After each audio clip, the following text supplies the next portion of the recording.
ગઈકાલ તારીખ 10મી માર્ચના રોજ બોડેલી પોલીસ સ્ટેશનના પાણેજ ગામની અંદર એક જઘન્ય પ્રકારની હત્યાનો બનાવ બન્યો હતો, જેમાં આરોપી લાલા તડવીએ 5 વર્ષની બાળકી રીતા તડવીને કુહાડીનો ઘા મારીને મારી નાખી હતી.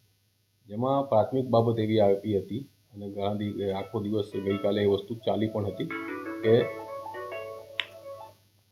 કે આ હત્યા તાંત્રિક વિધિ માટે ભુવાએ કરેલી હત્યા છે.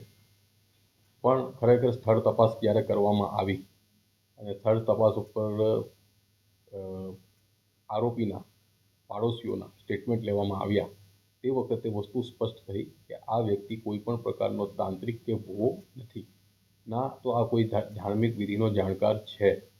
આ વ્યક્તિએ ગઈકાલે સવારે લગભગ 8:30 સવા 8ની આજુબાજુ આ છોકરીને મોઢું દબાવીને પોતાના ઘરમાં લઈ જવાનો પ્રયત્ન કર્યો અને એની માં છોકરીની જ્યોતિબેન તડવી આ છોકરીને છોડાવવા આવી ત્યારે એણે છોકરીના નાના ભાઈ જે એની માના ખોળામાં હતો એને પણ ઝૂંટવવાનો પ્રયત્ન કર્યો અને છોકરીના ભાઈને ઝૂંટવી નહીં શક્યો.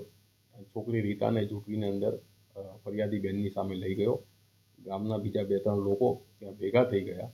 એમની હાજરીમાં એણે પોતાના ઘરના આગળના રૂમમાં કુહાડીનો એક ઘા મારીને એ છોકરીને મારી નાખી હતી, જેથી એની માં ખૂબ આઘાતમાં હતી.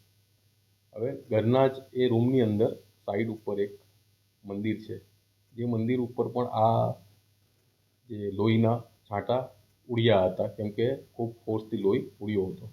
અને આરોપીને જ્યારે ગામ લોકોએ પકડવાનો પ્રયત્ન કર્યો ત્યારે એ ભાગ્યો, એટલામાં પોલીસ આવી ગઈ. પોલીસે ગામ લોકોની સાથે આરોપીને પકડી લીધો. આરોપીની પ્રાથમિક પૂછપરછમાં એણે પોલીસને સતત ગુમરાહ કરવાનું ચાલુ રાખ્યું. હજુ પણ આરોપી પોલીસને ગુમરાહ કરી રહ્યો છે. આરોપીએ પોલીસ આગળ એવી વાત કરી કે મારી બેનને આ ફરિયાદી બેનના પતિએ, મરણ જનારના પિતાએ, રાજુએ મારી નાખીને તળાવમાં ફેંકી દીધી છે, જેથી મેં એની છોકરી અને એના આખા પરિવારને મારી નાખવાનો છું. પણ ગામમાંથી હકીકત જાણતા ખરેખર આવો બનાવ નજીકના શું દૂરના પણ ભૂતકાળમાં બન્યો નથી અને એની બહેનો ખરેખર જીવિત છે.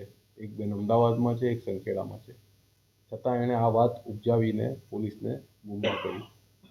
એટલે ખરેખર આ વ્યક્તિ કોઈ તાંત્રિક કે ભુવો નથી, પણ એનું જે પ્રકારે વર્તન છે તેના આધારે એક માનસિક વિકૃત પ્રકારનો વ્યક્તિ હોય એવું સ્પષ્ટ થઈ રહ્યું છે.